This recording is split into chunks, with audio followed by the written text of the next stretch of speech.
नमस्कार दोस्तों, आज हम बात करने वाले हैं कोचीन शिपयार्ड एलटीडी CSL, जिसने अपने क्वार्टर एंडेड 30 सितंबर 2025 के लिए थोड़ा मिक्स्ड परफॉर्मेंस दिखाया। कंपनी का टोटल इनकम इस क्वार्टर में 1,24,588 रहा, जो लास्ट ईयर के 1,24,434 के आसपास ही है, लेकिन सिक्वेंशली Q1 FY26 के 1,12,292 से काफी बेटर है। रेवेन्यू फ्रॉम ऑपरेशंस 1,11,859 रहा, जो कंपनी के मेजर शिप बिल्डिंग और रिपेयर प्रोजेक्ट्स में स्टेडी प्रोग्रेस दिखता है। अदर इनकम भी काफी इम्प्रूव हुआ है, 12,729 versus 10,114 last year, mainly treasury income और इंटरेस्ट से सपोर्ट मिला।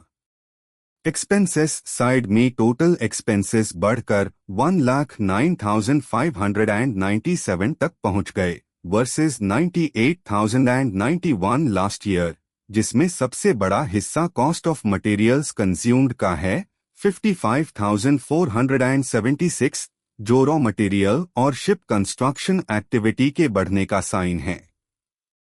सब कॉन्ट्रैक्ट और डायरेक्ट एक्सपेंसेस भी 24,201 तक बढ़े, मतलब प्रोजेक्ट एग्जीक्यूशन फास्ट ट्रैक पे है। एम्प्लॉय कॉस्ट 11,427 और फाइनेंस कॉस्ट 2,015 तक चली गई। ये दिखता है कि वर्किंग कैपिटल रिक्वायरमेंट बढ़ी है। डिप्रीशिएशन 3,090 रहा और अदर एक्सपेंसेस 11,332, दोनों ऑपरेशनल लेवल पे स्टेबल ग्रोथ दिखाते हैं। इन सब के बाद कंपनी का प्रॉफिट बिफोर टैक्स PBT 14,991 रहा, जो पिछले साल के 26,343 से कम है, लेकिन Q1 के 24,954 से बेटर। टैक्स एडजस्टमेंट के बाद नेट प्रॉफिट 10,753 आया versus 18,892 last year.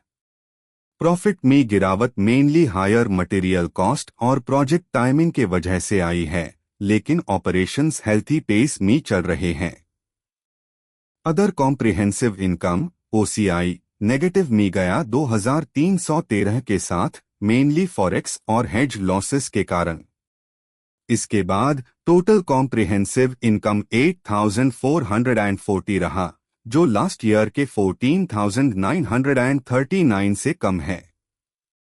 Half year basis पे देखा जाए तो टोटल इनकम 2,36,880 रहा, 13% ईयर ऑन ईयर ग्रोथ, और नेट प्रॉफिट 29,536, जबकि पिछले साल सेम पीरियड में 36,316 था। EPS क्वार्टर के लिए 4.09 रहा versus 7.18 last year. Cochin shipyard का Q2 रिजल्ट थोड़ा सॉफ्ट रहा प्रॉफिट साइड पे, लेकिन रेवेन्यू ग्रोथ और ऑर्डर एग्जीक्यूशन स्ट्रॉन्ग है। कंपनी के पास एक सॉलिड ऑर्डर बुक है, जिसमें डिफेंस वेसल्स, कमर्शियल शिप्स और शिप रिपेयर कॉन्ट्रैक्ट्स शामिल है।